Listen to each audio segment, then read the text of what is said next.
Hasta el momento hemos trabajado el tema siempre considerando que el material se encontraba en su zona de respuesta lineal, o sea, un material que la relación tensión-deformación correspondía a una relación lineal.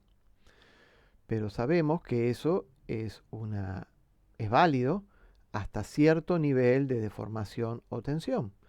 Pero existe una tensión, en este caso está marcada aquí como tensión de proporcionalidad, a partir del cual la curva del diagrama empieza a curvarse, deja de ser una relación lineal, el material empieza a entrar en un comportamiento plástico.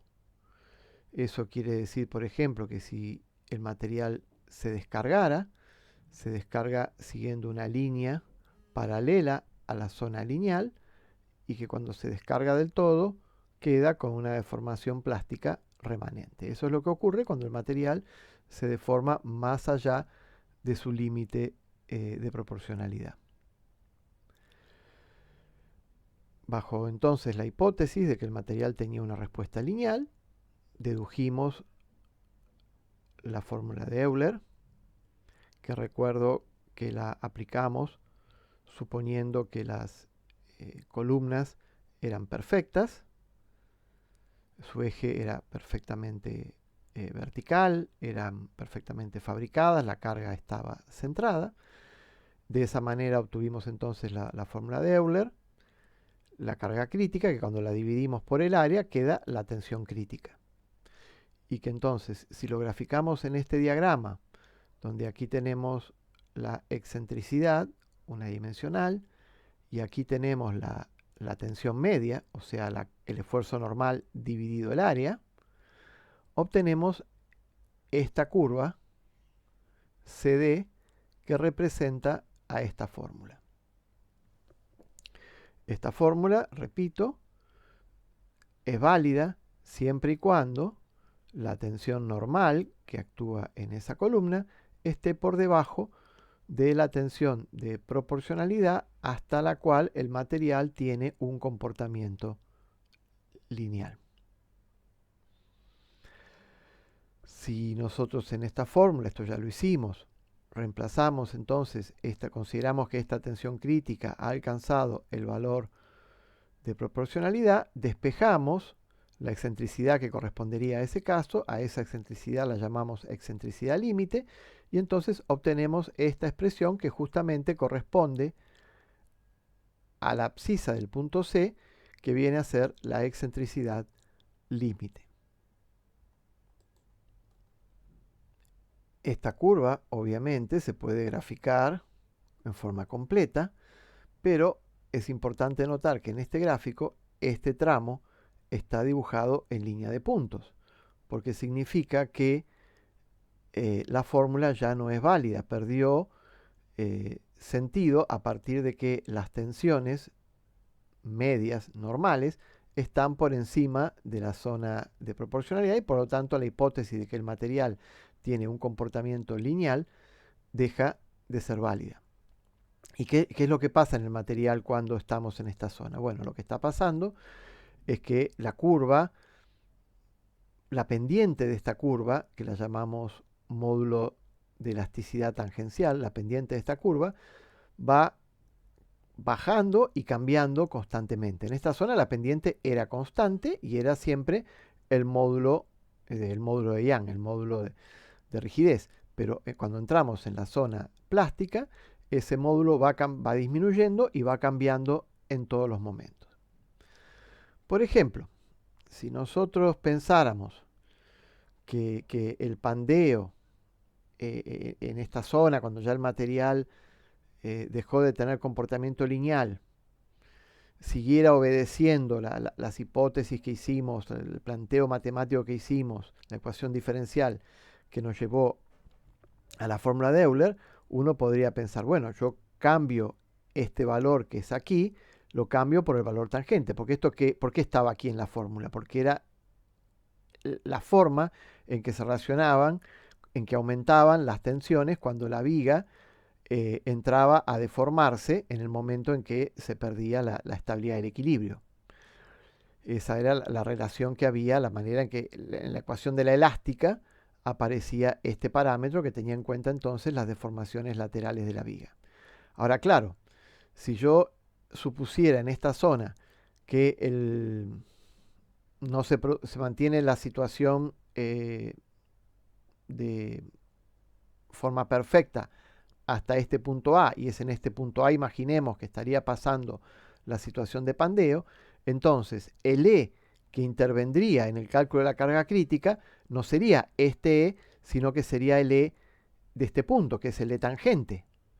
Entonces estamos observando que el E tangente es un valor menor que el E. Entonces, con esta idea de seguir con la fórmula, la metodología de Euler, pero en régimen elástico, lo que estaríamos viendo es que la carga crítica calculada con el E tangente es menor que la carga crítica calculada con un E más grande.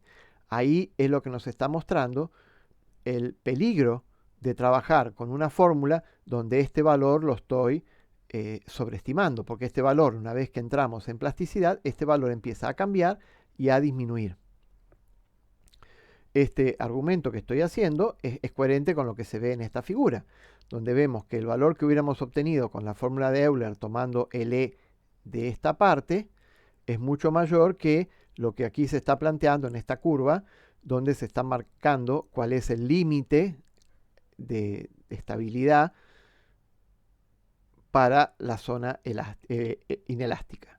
Entonces, en esa zona inelástica, el límite de estabilidad del equilibrio es menor que el valor que hubiéramos obtenido con la fórmula de Euler. Por eso el problema entonces del peligro de seguir utilizando la fórmula de Euler fuera de su zona de validez, porque el pandeo se produce a cargas menores a igualdad de esbeltez. Esta manera de pensar, esta teoría, que sería una de las teorías para analizar el pandeo inelástico utilizando el módulo tangente, es desde ya una teoría muy aproximada. El primer inconveniente que le podemos encontrar a esta teoría es que yo estoy pensando que en una columna que está comprimida y flexionada, tanto las fibras traccionadas, las fibras que se comprimen más, como aquellas fibras que se comprimen menos, porque ¿qué pasa? Cuando se genera la curvatura, hay fibras que se extienden y otras que se extienden menos, por la forma que tiene la curvatura con la flexión. Hay fibras más estiradas que otras. Entonces, al estar trabajando en diferentes niveles de deformación, hay fibras que se están estirando más, porque son y hay fibras que se están descargando. Las que se descargan no trabajan con el mismo E que las que se cargan. Esa es la principal dificultad que tenemos para trabajar y para modelizar lo que ocurre cuando el material está trabajando en zona plástica, que en situación de carga y en situación de descarga se trabaja de dos maneras completamente distintas, mientras que en esta zona carga y descarga se trabajaban de la misma manera, con el mismo E. No, la carga se trabaja con el tangente y la descarga se trabaja con el E. Si quisiéramos entonces hacer una teoría un poquito más sofisticada, en lugar de decir cambio E por E tangente, paso a tener en cuenta el hecho de que no todas las fibras trabajan con el E tangente, porque las fibras que se están cargando trabajan con el E tangente, pero las fibras que se están descargando trabajan con este E. Entonces habría que pensar que esta viga que se está flexionando y comprimiendo en realidad no es una viga de material uniforme y tendría que utilizar la teoría de flexión para vigas con distintos materiales. Y a partir de esa teoría se puede plantear un E equivalente, un E reducido, que para una sección rectangular tendría esta expresión entre el E tangente y el E. Este E reducido es mayor que el E tangente. Por lo tanto, daría un nivel de carga crítica un poco más alta que la que obtendríamos con L tangente. Ahí estamos viendo entonces las limitaciones que tienen estas teorías y los estoy introduciendo en la complejidad que tiene el análisis, la modelización matemática del problema de pandeo en la zona inelástica.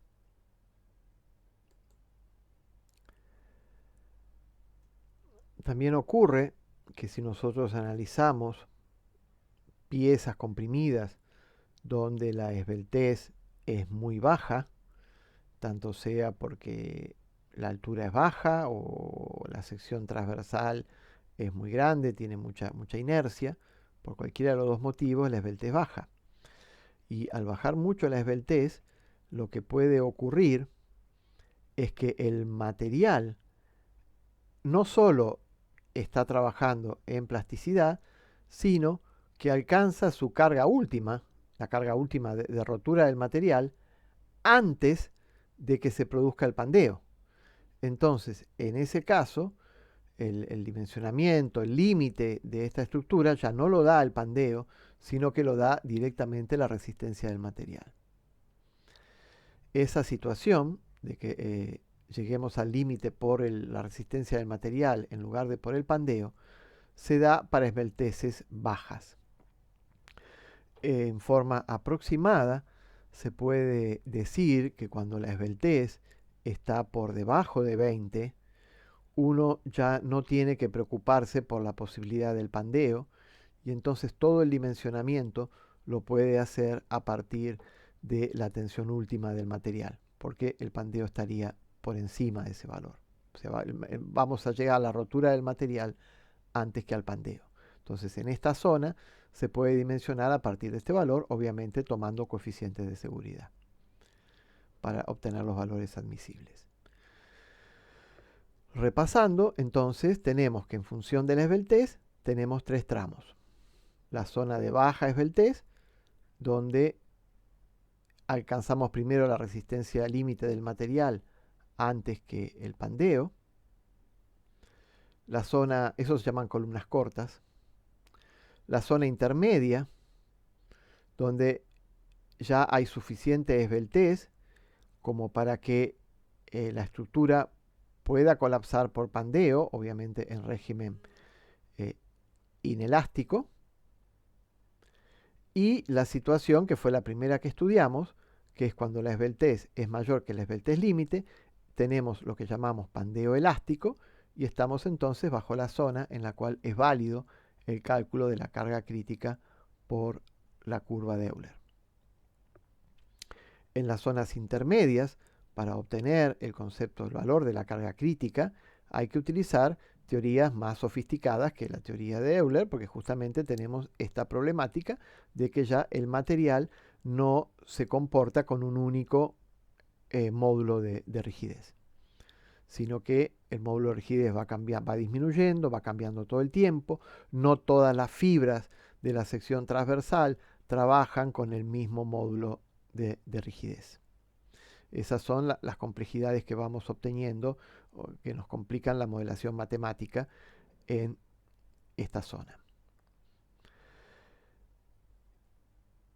Todo este análisis que estamos haciendo de cálculo de cargas críticas es bajo la hipótesis, repito, de que la columna es ideal, es perfecta desde el punto de vista geométrico. Pero nosotros también vimos las situaciones en las cuales tenemos las columnas comprimidas, pero a su vez con una excentricidad. La carga que se aplica en los extremos se está aplicando también un par. Eso lo trabajamos y obtuvimos la fórmula de la secante. Y en este gráfico es importante que repasemos cómo hemos graficado la fórmula secante. Lo que hemos planteado en la fórmula de la secante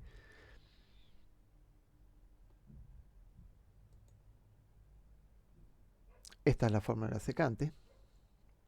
Lo que hemos planteado, lo que se está graficando en la figura que ahora les voy a mostrar, es que esta tensión máxima que se da en la sección transversal la pongo constante, y en el caso del dibujo que les estoy mostrando, se ha puesto constante e igual en el valor de la tensión límite de proporcionalidad.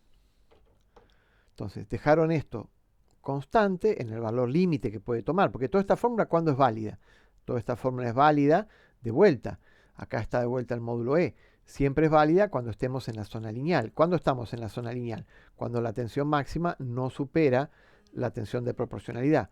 Por lo tanto, si graficamos esta curva poniendo acá el valor límite de la tensión de proporcionalidad, obtenemos entonces un límite para el uso de esa fórmula, que es este límite que está puesto aquí. El cálculo obtenido con la fórmula secante, tomando sigma máximo como sigma de proporcionalidad. Obviamente, para hacer esta curva, también se asumió un cierto nivel de excentricidad.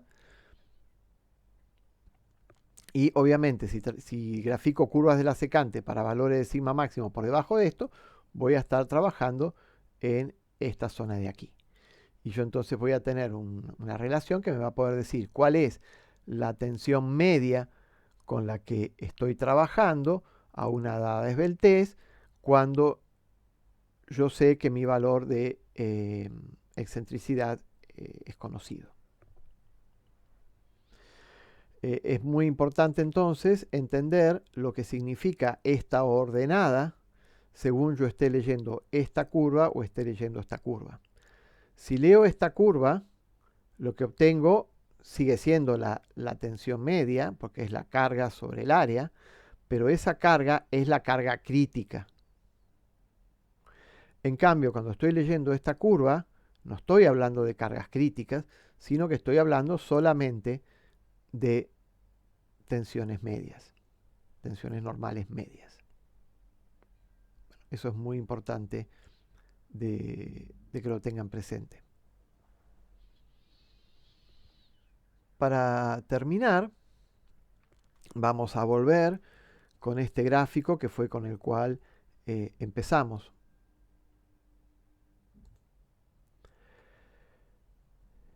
Al principio de este tema comenzamos estudiando la situación justamente de equilibrio estable, equilibrio neutro y equilibrio inestable, justamente para encontrar el punto crítico en el cual había una bifurcación del equilibrio.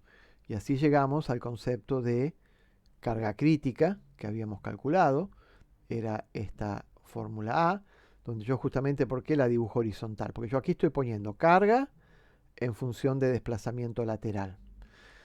Entonces, mientras yo tengo una carga que esté menor que la carga crítica, mi desplazamiento lateral es cero, porque la columna, no se ha deformado transversalmente. Y cuando llego a la carga crítica es el punto en el que puede haber equilibrio indiferente, o sea, puede estar equilibrada en cualquier posición, deformada o indeformada. Por lo tanto, esta línea es horizontal. También habíamos estudiado de que, bueno, esto justamente era un problema de autovalores y autovectores, donde el autovalor era la carga crítica y el autovector era la forma deformada que podía tomar, que era justamente en ese caso formas tipo ondas senoidales, un seno, una onda, una semionda del seno, que es lo que cumplía las condiciones de borde.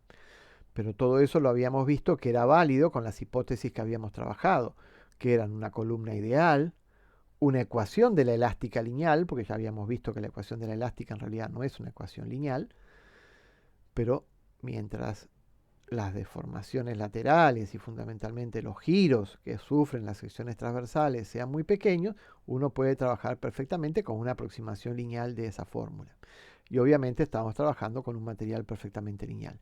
Entonces nuestra fórmula matemática era válida en esta zona, pero si nosotros nos alejábamos con mucha deformación, la ecuación de la elástica dejaba de ser lineal, empezaba la ecuación de la elástica no lineal, y por eso en realidad teníamos este comportamiento B, si hiciéramos deformaciones más grandes, donde se va teniendo en cuenta que la carga sí va aumentando a medida que se deforma y no es una situación de equilibrio indiferente, y entonces tendríamos un comportamiento como la curva B, si tuviéramos en cuenta la ecuación de la elástica con toda su no linealidad en grandes deformaciones. Bien, lo que tenemos que ver ahora es qué pasaría si seguimos si nos alejamos de nuestras hipótesis. Bueno, si nos alejamos de nuestras hipótesis de columna imperfecta, esto ya lo hemos estudiado, la imperfección de la columna la podemos tener en cuenta a partir de la excentricidad de la carga.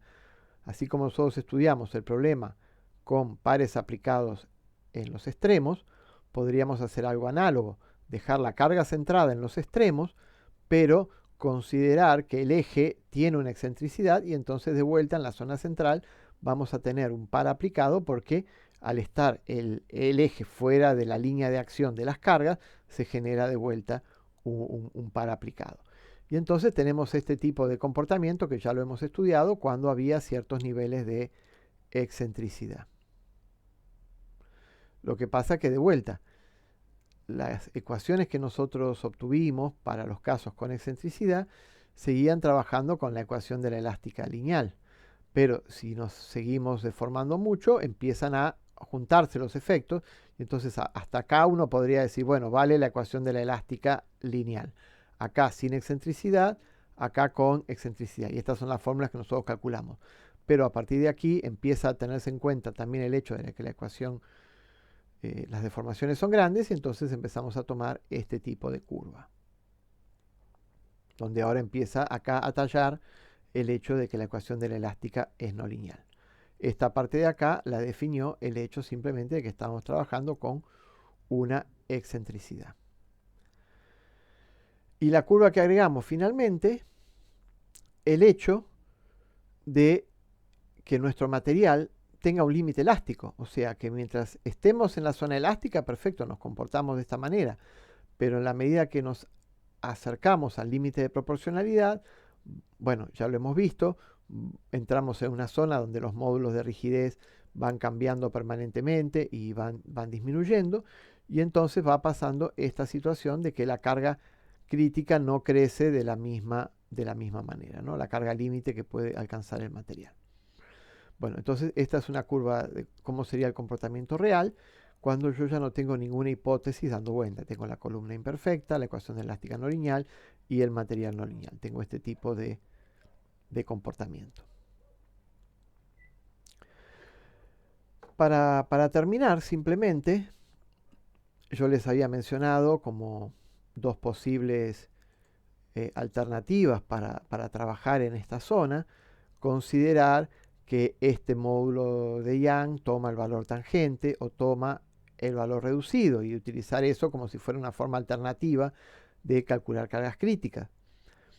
Pero eso también es aproximado, porque sería como suponer que el modelo de equilibrio indiferente, que es el con el que trabaja la fórmula tipo Euler, digamos, cambiando el valor del módulo de rigidez, también sería válido con otros valores distintos del módulo, ¿no? Acá estaría, esta cuenta se hace tomando el módulo de rigidez, el módulo de Young, esta cuenta se hace tomando el módulo tangente, y esta cuenta, por ejemplo, tomando el módulo reducido, que es un poquito más alto que el módulo tangente. Pero en todos casos estaríamos pensando con esos modelos que el comportamiento es de esta forma, es horizontal, que son cargas de situaciones de equilibrio indiferente. Pero la realidad es que cuando estamos trabajando en la zona de pandeo inelástico, tampoco hay equilibrio indiferente. Más bien es este tipo de comportamiento el que existe, que es el que estamos viendo acá. Y entonces vemos que estas teorías son aproximadas, pero tampoco son ciertas. Y hacen falta entonces teorías más sofisticadas. Acá mencionamos, por ejemplo, la teoría de Shanley del año 46. Fue una de las primeras más sofisticadas, pero ahora obviamente ha habido cosas más modernas en este tema. Y obviamente ya el estudio de todas estas teorías excede el alcance que le estamos dando al tema en esta materia.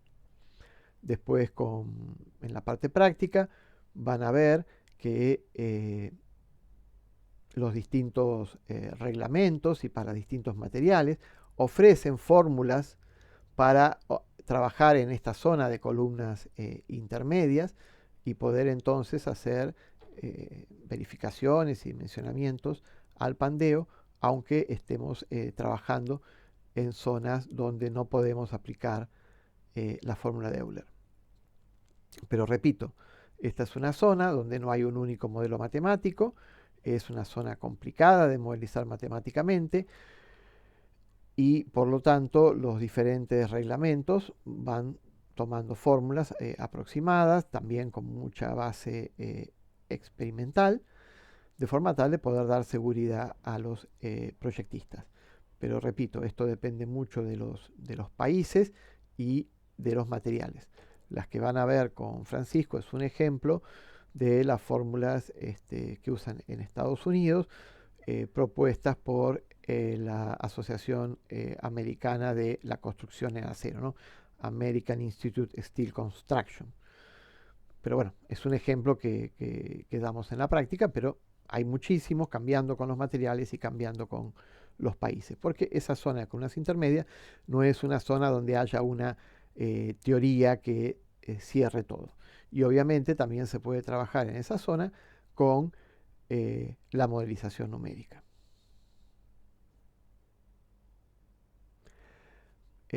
Para terminar también, me falta mencionar que no solamente las columnas comprimidas pueden sufrir pandeo, sino que hay pandeo también en otras estructuras bajo compresión, como pueden ser vigas de perfiles laminados, por ejemplo, una viga doble T, la zona vertical, el alma que une los dos patines, también puede llegar a sufrir pandeo, se llama pandeo del alma. Eh, Secciones asimétricas solicitadas a torsión también pueden sufrir pandeo combinado con torsión. O sea que es un tema que puede aparecer de varias maneras. Nosotros lo hemos introducido y analizado en el caso de las columnas.